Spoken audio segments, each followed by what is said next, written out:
জয়নিতায় জয়গো সুধী ভক্তবৃন্দরা, আমরা শিলপাদ সুখদেব গোস্বামীর অন্তিম উপদেশ একটু সংক্ষেপে আমরা আস্বাদন করব।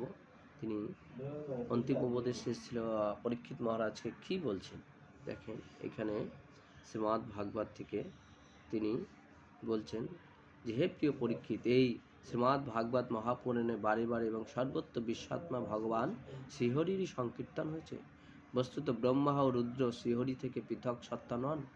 তারা যথাক্রমে শ্রীহরির কৃপা লীলা ও ক্রোধ লীলার অভিব্যক্তি। যে রাজন, এখন তুমি মৃত্যুর এই অবিবেচনা প্রসূত ধারণা ত্যাগ করো।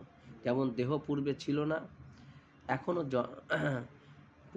না, এখন জন্ম নিল এবং আবার বিনষ্ট হয়ে যাবে, তেমনভাবে তুমিও পূর্বে ছিলে না, তোমার জন্ম হলো, তুমি মরে যাবে, এই কথা ঠিক নয়।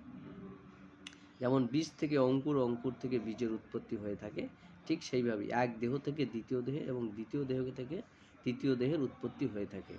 কিন্তু তুমি না তো কারো জাত, না তুমি ভবিষ্যতে পুত্র পৌত্রাদি শরীররূপে উৎপন্ন হবে।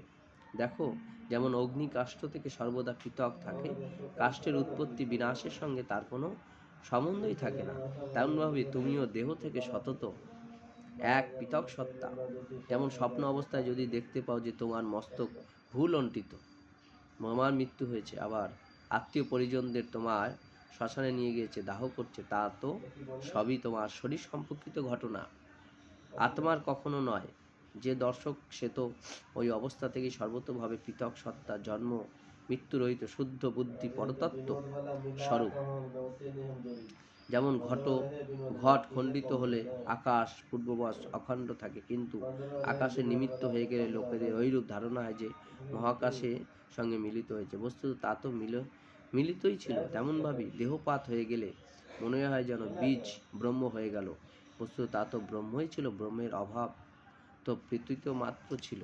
তাহলে এই যে সংকেত দিয়েছে ভগবান, যে শিলপাদ সুখদেব গোস্বামী, তা এ খুব গুরুত্বপূর্ণ।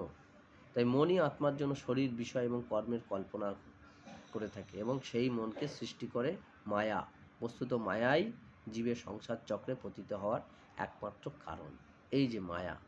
তাই যতক্ষণ তৈল ধারণ, বাতি ও অগ্নি সংযোগ বর্তমান থাকে, ততক্ষণই প্রদীপ চলে, কিন্তু যখনই তেল থাকে না, তখনই। সেইভাবে মন আত্মার কর্ম, যতক্ষণ পর্যন্ত আত্মার কর্ম, মন, শরীর, তাতে নিবাসকারী চৈতন্য অধ্যাবসের সঙ্গে সম্বন্ধ থাকে, ততক্ষণ তাকে জন্ম মৃত্যু চক্রে এই সংসারে আবর্তিত হতে হয়, এবং রজগুণ, সত্যগুণ ও তমগুণের বৃত্তি সকল দ্বারা প্রভাবিত হয়ে থাকে, সৃষ্টি, স্মৃতি এবং বিনষ্ট হতে থাকে।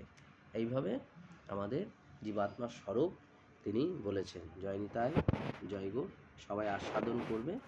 এই ছিল সুখদেব গোস্বামীর অন্তিম উপদেশ।